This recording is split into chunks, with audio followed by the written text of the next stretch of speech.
Once a year, independent record stores have a chance to sell special releases not found anywhere else. Phil Machemer, the owner of Revolver Records, is here to share more about National Record Store Day. Tell us about this tomorrow. Yeah, actually, it's exciting.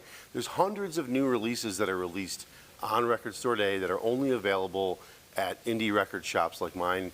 There's a bunch around the city, a bunch of different record shops that will have these, but very limited edition. People will wait in line for hours before we open to get their chance of picking up some of these releases. The idea of Record Store Day started as a way to help small indie record shops through a hard time when in between when CDs weren't really being sold and records hadn't really caught on yet.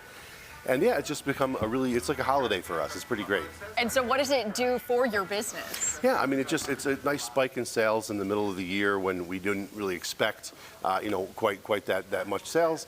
It brings people into the shops and to, see what we do if they aren't familiar with records. Every year, I mean, I feel like we sell turntables on Record Store Day. People, want to get into it, and it's a way for them to figure it out for the first time. It's pretty exciting.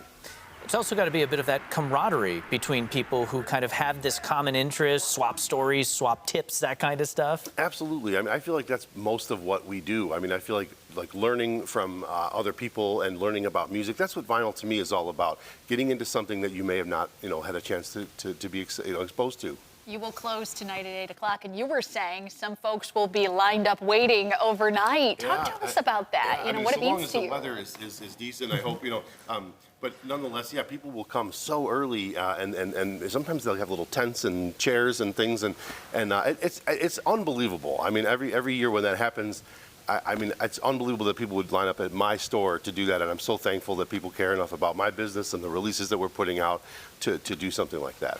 Well, it sounds like a ton of fun, and if you want to camp out in April, it might be a good chance. But I mean, later in the day, people can still get in once that initial rush. Yeah, we open at 8 in the morning, and we have a huge selection of these releases. We spent more this year than we ever have. We have the biggest selection in town.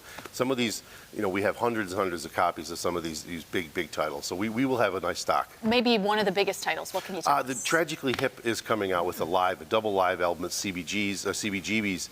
And we have a huge chunk of these, and they're really big here and not so much in the rest of the country. So we were able to get quite a bit of big allotment of that release. Tragically Hip, cool. All right, Phil, thank you so much for being here this morning. Thanks for having me. We appreciate it. Perhaps you grab a vinyl version of "Here Comes the Rain Again" by the Eurythmics. That's what Mike Syka is singing in his forecast as Wake Up continues.